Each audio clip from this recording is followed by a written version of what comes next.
মানুষকে চেনার তিনটি লক্ষণ রয়েছে। এক নম্বর হচ্ছে সে দেখবেন আপনার কথাকে টেনে নেবে, মানে আপনি যখন কথা বলছেন সে কিন্তু আপনাকে স্কোপ দেবে না যে আপনি কথাটা শেষ করেন। দুই নম্বর হচ্ছে গিয়ে যখনই ধরুন আপনার কোনো সুখের কথা বলছেন সঙ্গে সঙ্গে বলবে ওর নিজের কোনো সুখের কথা বলতে থাকবে, মানে আমার ছেলে তো এইরকম খুব সুন্দর সুন্দর কিউট কিউট কথা বলতো, আমার মেয়ে তো এইরকম, আমার ছেলে তো এরকম, আমার হাজব্যান্ড তো এইরকম, আমার এই রকমের গয়না আছে, আমার এই রকমের শাড়ি চুড়ি আছে। মানে আপনি যে সুখের কথাটা বলতে গেলেন ও বলবে কি, মানে ও প্রমাণ করতে চাইবে যে সে আপনার চাইতে বেশি সুখী বা বেশি ভালো আছে। এটা হচ্ছে 2 নম্বর লক্ষণ।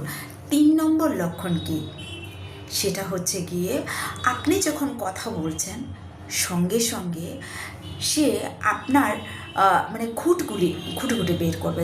যখন আপনি কথা বলছেন ভালো করে আপনার কথাটাকে খেয়াল না করে বলবে কি, আপনি তো বেশি রোগা হয়ে গেছেন, আপনি তো বেশি পাতলা হয়ে গেছেন, আপনাকে মোটা থাকলে সুন্দর লাগতো, আপনাকে রোগা থাকলে সুন্দর লাগতো, আপনি ফর্সা হয়েছেন, বেশি ফর্সা লাগছে, বিদেশি বিদেশি লাগছে, কালো হলে বলবে কুৎসিত লাগছে। এই রকমের লক্ষণগুলি যে সমস্ত মানুষগুলি আমাদের সমাজে আমাদের সঙ্গে বাস করছে আসলে ওরাই কিন্তু অভদ্র।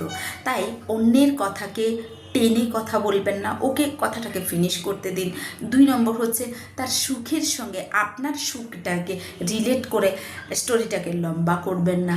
3 নম্বর হচ্ছে কাউকে জাজ করতে যাবেন না, সে যেরকম আছে সেরকমই তাকে থাকতে দিন।